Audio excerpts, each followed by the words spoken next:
Halo sahabat Genbi, kali ini Titin lagi bareng teman-teman Genbi. Ada pepatah yang mengatakan tak kenal maka tak sayang. Jadi di awal kita perkenalan dulu, kita mulai dari silahkan Kak perkenalkan dirinya dulu. Oke, assalamualaikum warahmatullahi wabarakatuh. Perkenalkan, nama saya Ari Sandi, saya dari Generasi Baru Indonesia UTM, jurusan Manajemen Angkatan 2017. Nah ada Kak Karisa Andi, selanjutnya ada silahkan Kak. Halo, perkenalkan nama saya Nuronia, saya dari Prodi Manajemen Angkatan 2018. Panggilannya siapa Kak? Nia. Ada Kak Arisandi, ada Kak Nia, ada Kak. Halo, assalamualaikum guys. Perkenalkan, nama saya Muflihatul Alia Sofianti, biasa dipanggil Sofi. Saya itu Genbi Generasi Baru Indonesia, dari Prodi Manajemen Angkatan ke-18. Panggilannya Kak Sofi. Kak Sofi, ada Kak Arisandi, Kak Sofi. Setelah itu yang terakhir ada Kak. Assalamualaikum warahmatullahi wabarakatuh. Perkenalkan, nama saya Sri Nurlai. Saya biasa dipanggil Rina, asal dari Prodi Ilmu Hukum Angkatan 2017. Nah, lengkap sudah itu ada teman-teman Genbi yang akan menemani kita untuk berbincang-bincang masalah seputar Genbi itu bagaimana, lalu langkah kedepannya seperti apa. Nah, untuk yang pertama, mungkin kesibukan dari teman-teman Genbi sendiri apa aja ya selama pandemi ini? Dari siapa dulu nih? Dari siapa dulu ya? Teman-teman mending dari Kak Aris dulu ya. Oke. Kalau sekarang sih karena lagi pandemi ya kita mengurangi lah kegiatan di luar dari rumah. Tapi karena saya tipikal orang yang suka sibuk, jadi saya tetap berorganisasi sewajarnya dan tetap mematuhi protokol. Lalu kegiatan saya akhir-akhir ini saya lebih banyak itu sih kayak jaga kesehatan, khususnya olahraga, karena kan katanya kalau misalkan tubuh kita sehat pasti virus pun takut melawan kita seperti itu. Jadi kita membentengi diri kita sendiri dulu dengan rajin berolahraga seperti itu. Terus juga lagi sibuk-sibuk itu apply lomba-lomba lah biar kita lebih produktif di masa pandemi. Kita tetap di rumah tapi prestasi tetap jalan. Iya, mantap. Seperti itu harusnya gitu ya. Untuk Kak Sofi sendiri ini kesibukannya apa? Kalau aku sih ngeles juga anak SD, bimbingan belajar buat anak SD di rumah. Terus aku mungkin lebih memperbaiki diri sebagai seorang wanita ya. Mungkin bantu-bantu ibu kayak gitu, masak gitu, dan jagain ponaan gitu sih kalau aku. Meningkatkan skill menjadi wanita idaman. Setelah itu untuk Kak Nia sendiri gimana? Kalau kesibukan saya di rumah, saya sama kayak Kak Sofi ngelesin, tapi anak SD. Buka bimbingan gitu ya Kak ya? Sama. Terus saya sambil jualan buat ningkatin ekonomi lah, biar agak macet-macet banget karena meskipun ada COVID. Terus kalau sore kadang seminggu sekali gitu kayak sepedaan gitu kalau sore. Olahraga ya meningkatkan daya imun. Kak Sandi biar sehat, biar tidak dari COVID. Tetap produktif ya di rumah aja tetap produktif. Kak Rina sendiri ini gimana ya? Kalau saya ngapain ya? Yang jelas ini isi curahan hati saya ya, karena semester akhir, jadi saya juga sambil nyusun tugas akhir. Harus semangat ya daripada waktu kosong kita terbuang-buang. Tetap stay safe sih, cuman kemarin juga sempat ikut penelitian sama dosen, turun lapangan di 4 kabupaten di Madura. Tapi tetap stay safe, kemudian juga ya analisis itu secara online. Karena memang pandemi ini gak bisa dipungkiri ya, kita harus tetap jaga kesehatan. Hebat banget ya Sobat Genbi, dari teman-teman Genbi sendiri produktif walau di rumah aja. Nah ini teman-teman dari teman-teman Genbi ini kan masih kuliah. Tanggapannya gimana sih tentang perkuliahan yang dilakukan di rumah secara daring gitu? Kan sebelum pandemi ini kan luring atau kita offline biasanya. Setelah itu ada pandemi, akhirnya perkuliahan menjadi daring. Itu gimana tanggapannya? Keluh kesahnya itu gimana ya?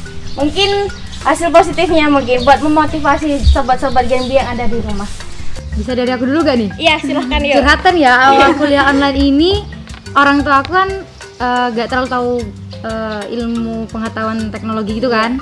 Jadi pasti gini, Rina kamu ini main ponsel terus, coba bantu-bantu. Ya gimana ya? Ya sudah, awalnya aku diem nih, terus tak jelaskan ini sekarang online dan sebagainya. Akhirnya mulai mengerti. Ya memang sedihnya sih kalau terkait online kayak gini ya, nggak bisa dipungkiri mata kita sakit, nggak bisa ketemu teman-teman. Ya kuota ya makin banyak nipis juga yang jelas.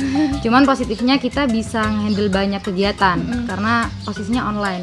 Kita bisa mulai pakai laptop, bisa pakai HP juga itu sih. Tapi lebih banyak sedihnya sih karena nggak bisa ketemu teman-teman, dan materi itu lebih mudah ketika kita bertatap muka secara langsung. Seperti itu sih. Sosialisasinya kurang ya, bersosialisasi. Untuk Kak Nia sendiri gimana? Kalau menurut saya ya ada sisi positif sama negatifnya juga. Sisi positifnya itu kan kalau orang desa itu pasti message-nya kalau kuliah tuh buat apa sih cewek-cewek gitu. Terus pas kita daring kan, dalam jaringan kita kan menggunakan teknologi, menggunakan HP seperti itu. Sedangkan anak SD itu juga kan pakai HP juga. Nah, jadi ada yang minta bantuan, oh ini gimana cara ngirimnya, cara masuk Zoom gimana gitu. Jadi kan kayak biar mereka tuh ngerti, oh gini loh tujuannya kita sekolah seperti itu. Terus kalau yang sisi negatifnya seperti yang Kak Rina bilang, emang buat dalam mencerna materi itu lebih susah kalau yang daring, lebih gampang kalau kita tatap muka, lebih cepat masuk gitu loh Mbak. Terus kalau itu juga jaringan, kalau ada kendala jaringan gitu pasti nilai kita berpengaruh. Jaringan mempengaruhi nilai ya. Betul sekali. 20. Hashtag 2020. Jaringan bermasalah. Jaringan bermasalah, nilai juga bermasalah. Banyak emang kejadiannya. Kalau menurut Kak Arisandi gimana?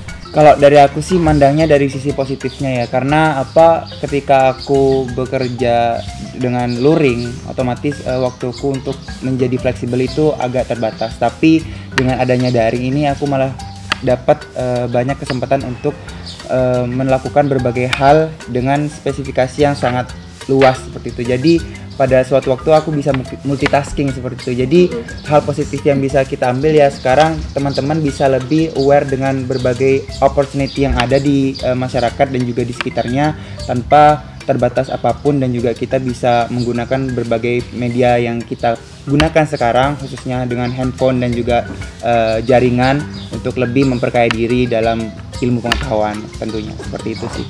Tadi itu Kak Sofi itu menyetujui, sangat sepakat dari kata-kata Kak Arisandi yang multitasking kita ya. Iya.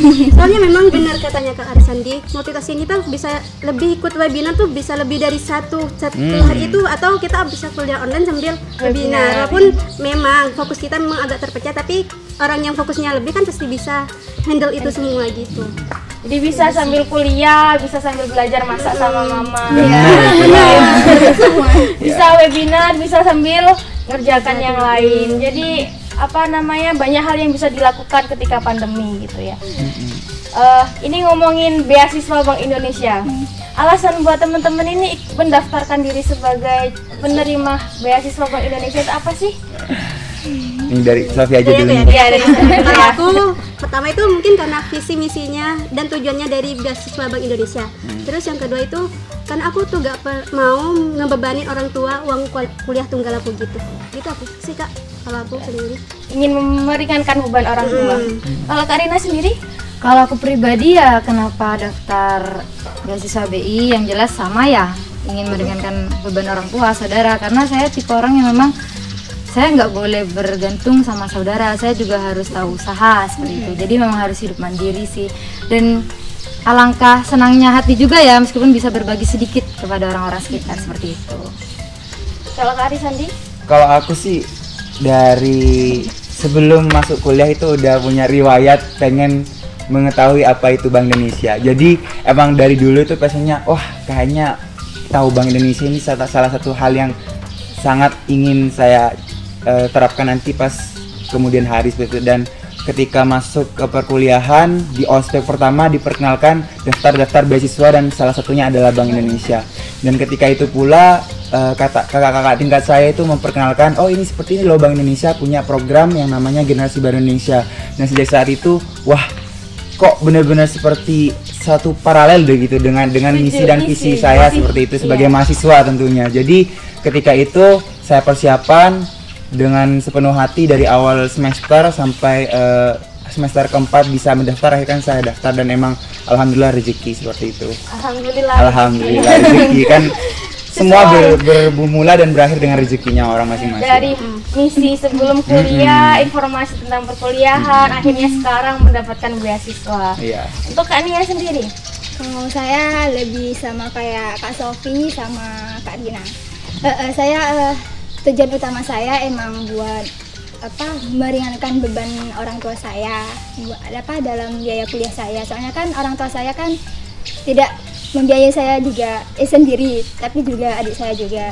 Jadi saya tuh tipikal orang yang mandiri gitu. Jadi saya meskipun kuliah dapat beasiswa tapi saya tetap jualan gitu.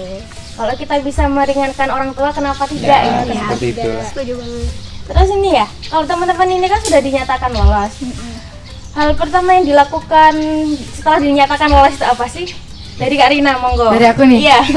Pertama lolos ya pastinya sujud syukur lah ya. Alhamdulillah gitu dapat rezeki. Ya, ngasih tahu ke orang tua lolos. Tapi di sisi lain juga saya akhirnya kan ada teman saya juga nih 2 periode dapat.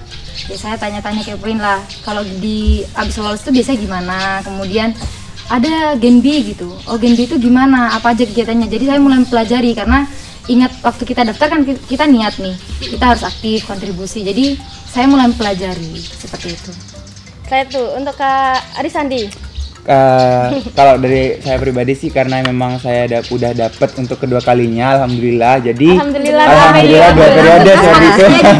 Iya, amin. Jadi ya yang pertama bukan lagi sujud syukur, tapi memang wah luar biasa senangnya karena kemarin itu memang benar-benar salah satu momen yang terlalu menegangkan bagi saya karena ada isu seperti ini, isu seperti itu, dan akhirnya ya terbayar sudah ketika mendengar dan melihat nama saya ada di daftar. Wah langsung benar-benar alhamdulillah seperti itu. Alhamdulillah masih dikasih ini gitu seperti itu. Iyalah seperti itulah pokoknya, bersyukur sekali. Dari Kak Sofi. Kalau aku sih kan waktu posisi pengumuman itu HP aku tuh mati Kak nih Kak. Terus aku buka WA, tiba-tiba tuh chatnya tuh full selamat loh. Selamat apa? Kan aku gak lagi ulang tahun. Ya. Terus aku buka salah satu chat, selamat lolos beasiswa Bank Indonesia. Duh, berhenti sejenak gitu, serius gitu. Coba udah itu aku coba cari informasi yang real, memang informasi resmi gitu. Nah, ternyata ada namaku, jadi aku langsung sujud syukur sama kayak Karina tadi, langsung bilang ke orang tua kalau aku lolos gitu. Gitu sih kalau aku. Masih kaget ya? Ini bener apa enggak? Kayak karena sudah insecure duluan. Insecure. Jangan insecure, harus pede kita ya. Meskipun banyak kekurangan, tapi kita harus tetap pede dan percaya pada diri kita sendiri. Siap. Dari Kak Nia. Sama kayak Sofi ya, awalnya tuh kaget, apalagi Kak Sandi ya Kak ya, chat selamat gitu. Saya kan nggak ngerti selamat apa kamu keterima ya itu. Ya Allah masa iya gitu kan. Ternyata menjelang beberapa menit kemudian masuk ke grup Gen B. Ya Allah subhanallah, saya syukur. Ya Allah nangis ya Allah terima kasih saya subhanallah, syukurnya subhanallah. Terus saya bilang ke ibu, alhamdulillah ibu juga senangnya luar biasa. Terus pas ada pencairan gitu, saya kayak bagi-bagi sama anak yatim seperti itu. Memang harus ada rezeki yang juga disisihkan untuk orang yang membutuhkan. Luar biasa sekali. Teman-teman pasti kan kepo. Kok bisa lolos itu tipsnya apa sih? Tips and trick nih.